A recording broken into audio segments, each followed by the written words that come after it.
Bom, gente, continuando aqui, a gente vai para a parte de tabelas e gráficos, tá? Então, a gente vai começar com a parte de representação tabular de tabelas, tá? Que a finalidade é poder apresentar os dados da melhor forma possível, tá? Então, ordenando de forma simples, fácil e objetiva, tá? Ela deve ser construída de modo que forneça o máximo de esclarecimento e o mínimo de espaço, ou seja, o que você colocaria num texto longo, né, e de forma intuitiva você coloca numa tabela que rapidamente a pessoa que tem acesso a essa tabela consegue visualizar rapidamente os resultados e entender rapidamente o que você está querendo transmitir para quem está vendo o seu estudo, né? Ela deve conter alguns elementos básicos. No caso, o título obviamente tem que ser autoexplicativo, né? E a pessoa tem que ter bom senso ao elaborar o título. Mas tem que ter o máximo de informação possível. Ó, tem que ter o que, onde e quando. Então você tem que colocar responder todas essas perguntas dentro do título, tá? No corpo você tem as células ou caselas, né? Onde são registrados os dados. Então tem algumas zonas diferentes. A designativa é logo abaixo do título e compreende o chamado cabeçalho. Então é onde você coloca o nome das variáveis: nome, altura, peso, sexo. Zona indicativa situa-se ao lado esquerdo, né? Serve basicamente para indicar a chave primária. Por exemplo, nome. Vou colocar o nome de vocês na primeira coluna e esse nome eu vou utilizar para referência de vocês. Ah, quero usar o CPF. Em banco de dados a gente chama isso de chave primária, ou seja, é um indexador que identifica aquela linha. Então, aquela linha toda, aquela informação vai pertencer, por exemplo, ao indivíduo. E esse indivíduo vai estar sendo indicado na zona indicativa, né? E a numerativa, onde você coloca os dados, é onde você coloca a altura, o peso, o sexo do indivíduo, é a informação referente a esse indivíduo, a esse objeto de estudo, né? Isso é bem simples, esses são os elementos que compreendem a tabela. Se você também tiver uma fonte, obviamente você coloca essa fonte. Então, se você pegar uma tabela do SUS, do IBGE, você tem que colocar a fonte de onde você retirou os dados. Quando não se coloca, supõe-se que o próprio autor foi quem elaborou a tabela. Tá? Na representação gráfica, é a mesma ideia da tabela, né? Só que de forma gráfica. De vez em quando, sai melhor você colocar um gráfico. Quando a tabela é muito grande, né, que você rapidamente olhando para ela, você não consegue definir um parâmetro, um padrão, uma tendência, sai melhor você construir um gráfico, que você consegue enxergar rapidamente uma tendência, um comportamento previsível nos dados, que numa tabela você não consegue a priori ver isso, tá? Ver também outliers, então, que são pontos discrepantes, né? Então tudo isso você consegue identificar de forma mais objetiva num gráfico. Não coloca os dois, tá? Porque quando você coloca os dois fica uma informação redundante. Então é normal colocar ou a tabela ou o gráfico, ok? Então ele vai permitir ver tendência, se tem correlação entre os dados, se existem pontos mais específicos que merecem uma atenção maior, pontos discrepantes, detecção de diferenças entre valores ou formação de grupos quando você bota no gráfico de dispersão, tá? E com dados complexos você apresenta melhor nos dados, tá? Então, com um gráfico você tenta ter de forma bem objetiva simplicidade, clareza e veracidade. Obviamente, veracidade é a parte fundamental, né? Mas principalmente objetividade, clareza e simplicidade. E assim como a tabela, um gráfico ele tem que ter o título e fonte, em alguns casos a legenda. Da mesma forma, no gráfico, se você não colocar a fonte, subentende-se que você foi o próprio autor da elaboração desse gráfico, certo? Mas em geral a gente coloca uma fonte do IBGE, SUS, IPEA, por aí vai, tá? Então, a gente vai ver aqui alguns gráficos, tá? O diagrama de dispersão, tá? Ele é feito nos eixos, plota dois eixos cartesianos, é que você coloca, pode ser duas variáveis. Embaixo você pode colocar os indivíduos e no eixo Y as variáveis, e fica a critério de vocês e do que vocês forem plotar. Então ela serve muito a gente detectar um comportamento muito evidente, como esse exemplo aqui, que foi um gráfico que eu elaborei no artigo que a gente fez, que a gente plotou um modelo e desse modelo a gente queria ver se o modelo estava bom. Então a gente plotou o predito e o observado. Quanto mais próximo da reta x igual a y, ou seja, da reta x e o observado igual ao predito, melhor. Por quê? Se você tem um modelo com dados reais, você ajusta o modelo e esse modelo, os dados preditos, fornecem resultados muito próximos aos dados reais, então esse resultado próximo quer dizer que seu modelo foi bom. Então quanto mais próximo em torno dessa reta x igual a y, y igual a x, melhor o modelo. Então é um gráfico de dispersão bem simples. Tem duas variáveis, os valores observados e os valores reais, tá? Então tá aí um exemplo de gráfico por pontos. Ok? Bem simples, né? Eu acho que todo mundo até aqui, essa parte mais descritiva, a gente vê no ensino médio, então não tem muita dificuldade. Lembrando que essa primeira parte agora vai ser só com teoria, depois eu vou fazer uma aulazinha no Excel contendo a parte descritiva, que são as tabelas, gráficos, específicos gráficos, né? E as medidas, tá? Diagrama de linha é a mesma coisa de um diagrama de pontos, só que você liga os pontos. Então aqui ele é mais usado para detectar uma tendência. Então nesse caso aí também eu utilizei, ó, veja que nesse gráfico não tem uma fonte, né? Porque fui eu que elaborei, mas tem o título, né? E aqui eu tenho parâmetros de um gráfico de controle, né? Diante de alguns cenários. Então coloquei um cenário com número de grupos, que é na parte de produção, é um processo em paralelo, né? Então você tem vários fluxos produtivos. O R é a correlação, tá? E delta um deslocamento na média do processo. Então você quer produzir uma rolha metálica com um diâmetro de 2 centímetros. Então você vai monitorar o diâmetro. Se houver um deslocamento na média de 2 para 2,02, ele pode já não encaixar nem vedar o gás da garrafa de uma rolha metálica, tá? Então ela perde a função dela se ela sair de controle, se o processo sair de controle, no caso. Então esse gráfico, eu fiz a simulação de vários cenários para ver a eficiência desse gráfico na detecção de pontos fora de controle, tá? Então eu coloquei vários cenários e coloquei. A gente vê que todos eles, coloquei a legenda para identificar a qual cenário cada um pertence, linha contínua, pontilhada e tracejada, cores diferentes. E você vê que tem uma tendência decrescente, que é justamente o padrão. Então aí, ó, se vocês forem ver, eu tenho 1, 2, 3, 4, 5, 6, que é 0,1, 0,3, 0,5, 1, 2 e 3. Além disso, eu vou ter 1, 2, 3, 9. Então 6 vezes 9. Então eu vou ter uma quantidade imensa, 63 dados, né? Então, numa tabela, colocar esse volume de informação seria prejudicial, porque quem está vendo a tabela, você não consegue enxergar esse comportamento que vocês estão rapidamente visualizando aí nesse gráfico, essa tendência decrescente, né? Ok? Gráfico de barras, né? Ou colunas, diagrama de barras ou de colunas. Então, a gente detecta, nesse caso, a gente plota são gráficos bem tradicionais, a gente detecta variações quantitativas da tabela e podem ser representados de forma vertical ou horizontal, tá? Se for vertical, coluna, horizontal, barra, mas isso é relativo, tá? Você pode representar qualquer tipo de série. As bases são iguais, então é normal que você coloque todas as bases com a mesma dimensão, tá? E os espaços existentes entre cada uma devem ser iguais entre si, corresponder a no mínimo 1/3 e no máximo 2/3 da medida adotada pela barra, né? Então, se você tem uma barra, o espaço entre elas tem que ser de 1 a 2/3.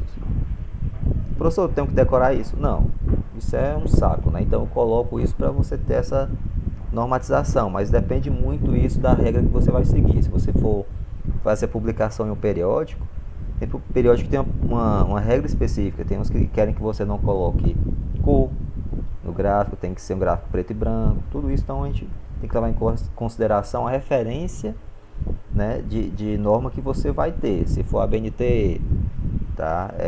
ISO, um periódico, por exemplo, PLOS ONE, então ABEPRO, né, ENEGEP. Então vai depender muito da área que vocês vão publicar, né?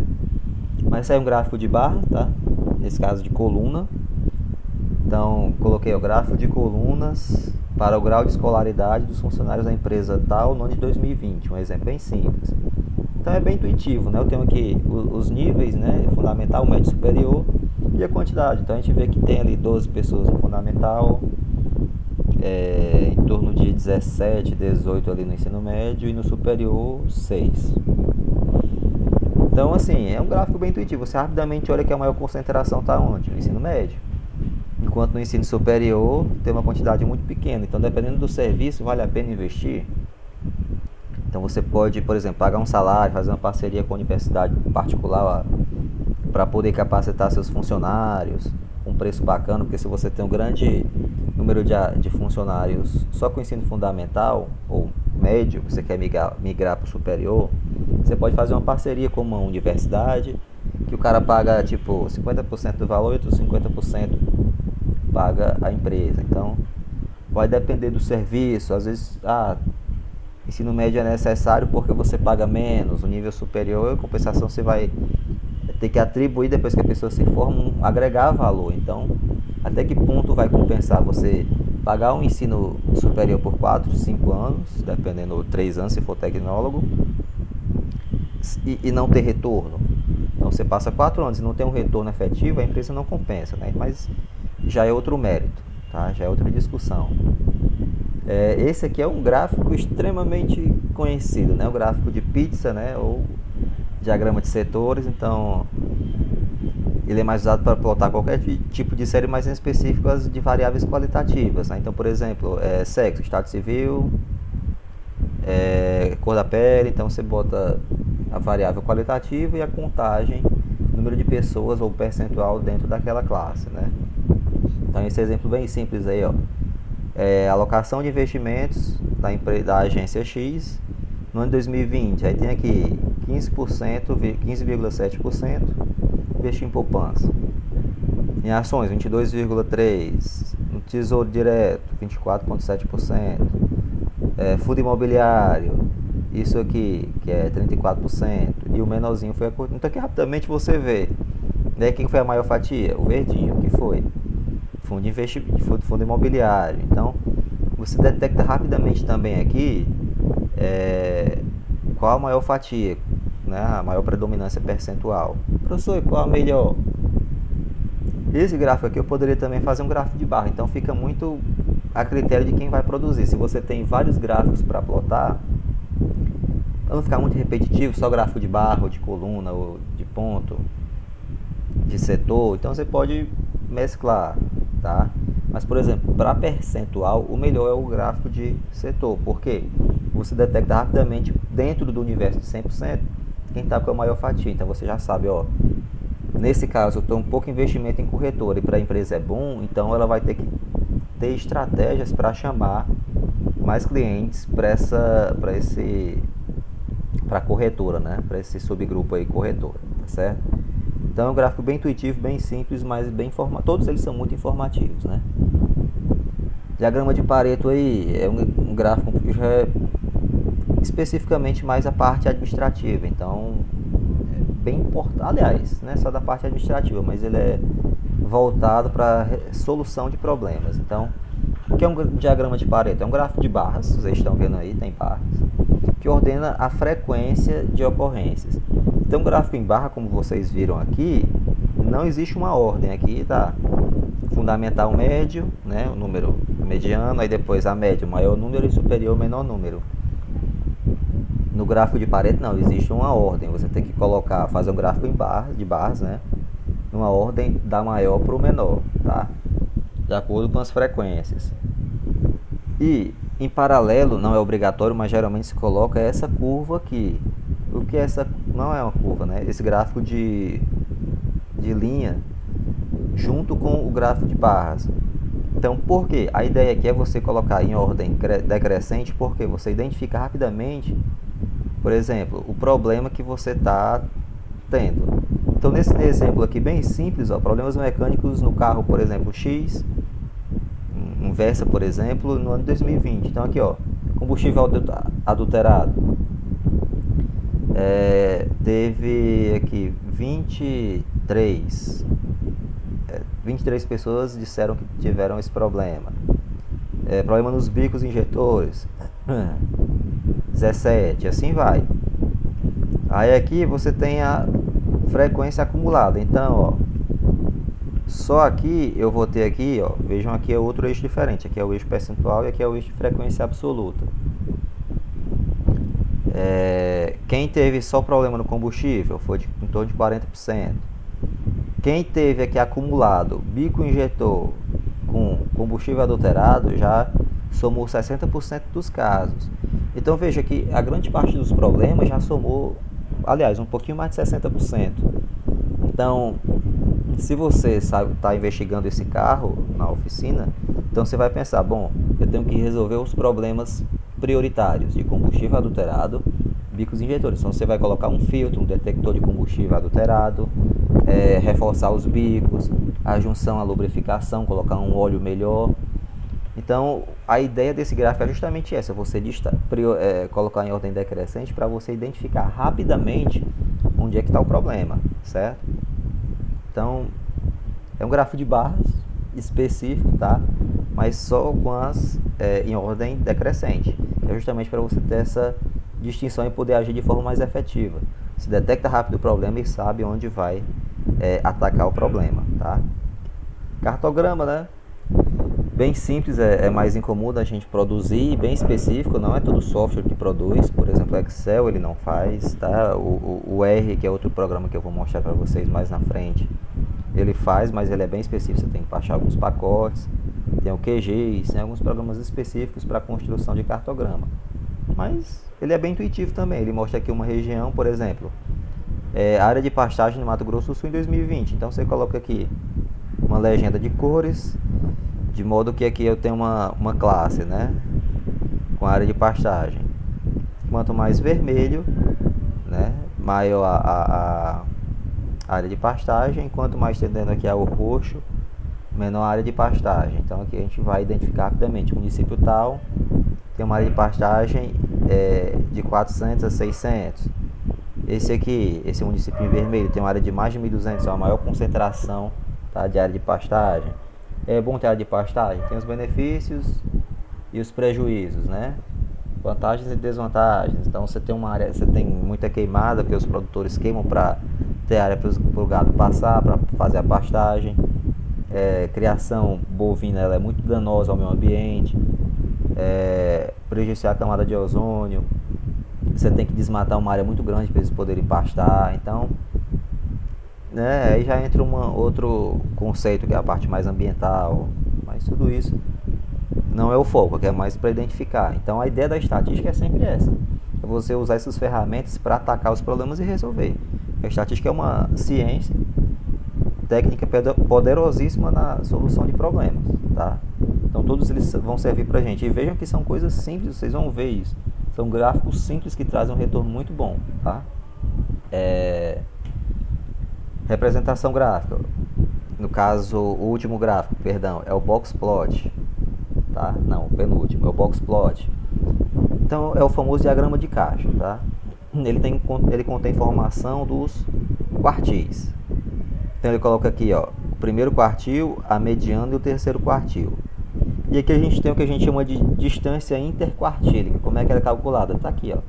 Esse limite inferior vai ser o Q25 menos 1,5 vezes Q75 menos Q25, ou seja, primeiro quartil menos 1,5 vezes terceiro quartil menos o primeiro quartil. E aqui é o limite superior, né? Vai ser o Q75, que é o terceiro quartil, mais 1,5 vezes a diferença entre o terceiro e o primeiro quartil, ok? Professor, para que ele serve? Ele serve principalmente para ver a distribuição dos dados, se eles estão de forma simétrica ou assimétrica. Mais na frente a gente vai ver essa medida de assimetria também. E o principal benefício dele é detectar outliers, porque ele constrói essa barra aqui, ó, essa e essa. O que tiver acima dessa barra ou abaixo dessa é considerado um outlier. Então você rapidamente consegue detectar a curva dos dados, né, se eles estão de forma simétrica ou assimétrica. Nesse exemplo aqui ele está de forma simétrica, bem bonitinho.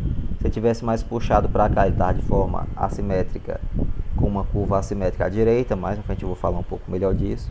Mas o principal objetivo dele é esse, é mostrar a simetria dos dados, né, da distribuição dos dados, e presença ou não de outliers. Tá? O histograma. O histograma é bem simples, só que ele é específico. Ele é feito por uma distribuição de frequências em classe. Então tá aqui um exemplo.